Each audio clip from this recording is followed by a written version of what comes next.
Assalamualaikum warahmatullahi wabarakatuh. Berjumpa lagi dengan Trimble Teknik. Oke, kali ini kita akan membahas cara membending holo ya, atau cara menekuk holo ini. Kita akan menekuk holo ini 90 derajat secara manual ya. Mungkin sudah banyak di antara teman-teman yang melihat tutorial seperti ini, tapi kurang paham atau setelah mencoba jadi gagal. Silahkan simak video ini sampai selesai. Semoga penjelasan dari saya ini lebih bisa masuk ke dalam pemikiran kita ya.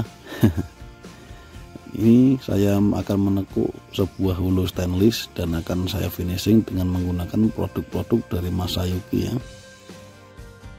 Untuk langkah pertama dalam menekuk holo, kita harus mengetahui ukuran dari holo yang kita tekuk ya.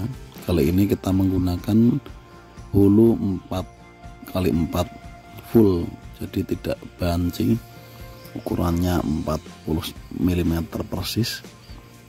Dan jika di video-video kalian pasti melihat dengan cara menggunakan mata gerinda seperti ini ya, lalu ditandai gitu aja, lalu dipotong dan terlihat mudah sekali, padahal sebenarnya tidak semudah itu. Kalau untuk pengertiannya adalah seperti ini. Kita menekuk holo 90 derajat itu adalah diibaratkan seperempat lingkaran. Jadi kita harus menggunakan alat bantu untuk membuat lekukan ini harus sesuai dengan ukuran holo tadi. Jika holonya 4 cm, maka alat bantu untuk membuat tekukan harus 8 cm, karena itu adalah diameter dari lingkaran yang digunakan untuk menekuk. Jadi ukuran holo tadi adalah sebuah jari-jari lingkaran ya. Jadi jika jari-jari lingkarannya 4 cm, maka kita menggunakan alat bantu ukurannya 8 cm diameternya. Nah, kita buat lingkaran seperti ini menggunakan kertas dengan diameter tengah 8 cm, lalu kita tekuk seperti ini menjadi 4 bagian.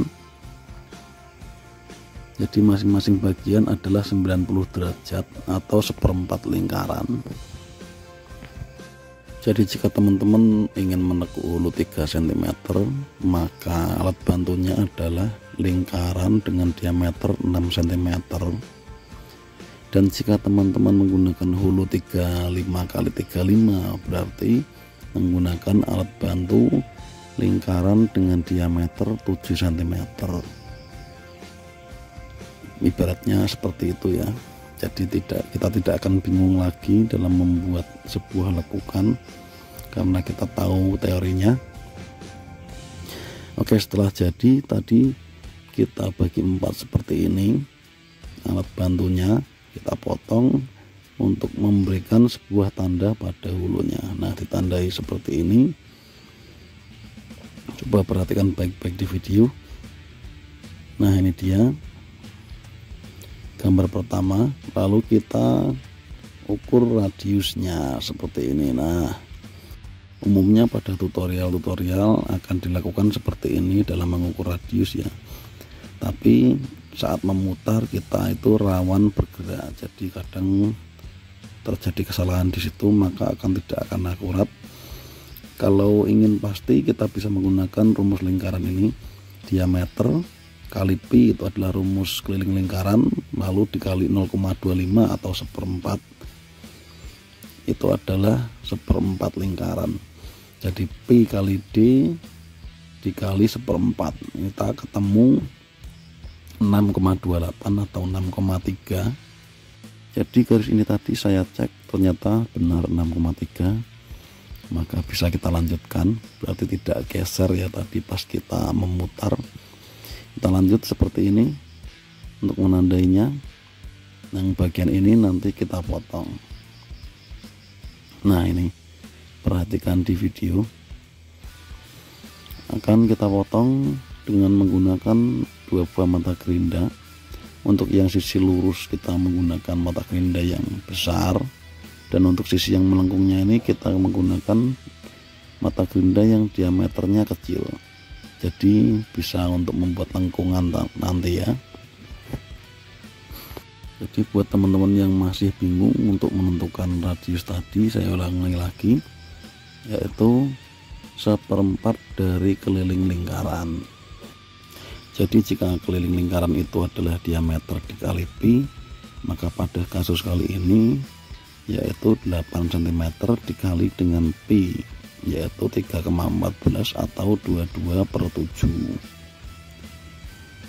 Nah, setelah ketemu keliling lingkarannya baru kita bagi 4. 0,25 tadi artinya 1/4. Jadi keliling lingkarannya dibagi 4. Nah, seperti itu. Semoga bisa dimengerti ya, karena 90 derajat itu adalah 1/4 dari keliling lingkaran. Jadi biar tidak bingung lagi, kalau kita menggunakan mata gerinda itu kita akan kesulitan untuk mencari diameter yang pas, karena saya sudah mencoba berkali-kali dan gagal. Ternyata gara-gara diameter gerindanya yang tidak pas. Mungkin teman-teman yang sudah mengalami bisa sharing-sharing di kolom komentar. Nah, ini dia pemotongan sudah selesai. Coba kita tekuk seperti ini ya. Nah, ternyata tidak ada kendala. Setelah kita tekuk bisa bertemu semua sisinya. Coba kita cek dulu apakah ini tepat 90 derajat atau tidak. Nah, coba kita perhatikan, ini tepat 90 derajat, jadi cukup berhasil ya.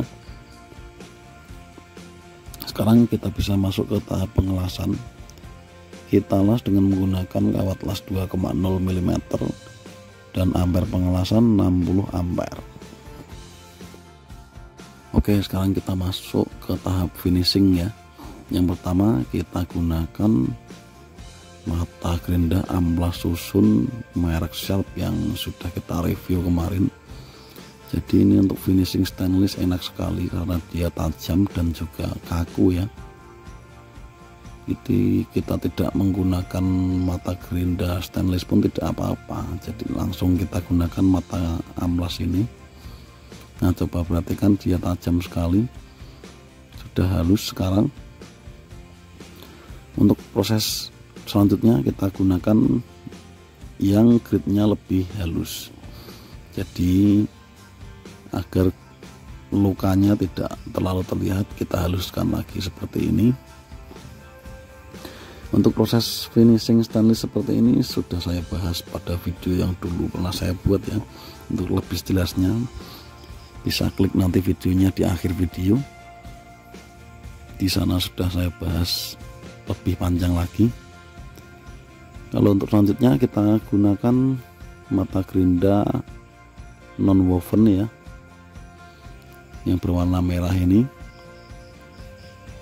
untuk menghilangkan luka dari amplas tadi, jadi lebih halus.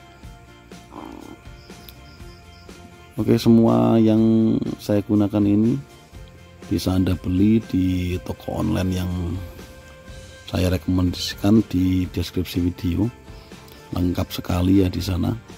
Jadi tidak perlu capek-capek mencari barang-barang untuk finishing stainless, di toko tersebut sudah komplit. Untuk link toko onlinenya sudah saya sertakan di deskripsi video, silahkan dicek-cek dulu, siapa tahu Anda membutuhkan. Oke, untuk langkah yang terakhir yaitu pemolesan dengan menggunakan wall polish dari Masayuki dengan menggunakan langsol batu poles yang sudah kita cairkan dengan menggunakan bensin ya, dibuat pasta dengan menggunakan bensin. Kita gunakan juga bantuan dimmer untuk mengurangi kecepatan dari gerinda ini, jadi kita tidak perlu putaran yang sangat kencang ya untuk memoles, karena nanti malah akan menjadi gosong. Nah, ini dia. Untuk hasil yang lebih maksimal bisa lakukan proses pemolesan 2-3 kali. Oke, seperti itu tadi cara kita untuk membending hulu ya. Semoga bermanfaat dan wassalamualaikum warahmatullahi wabarakatuh.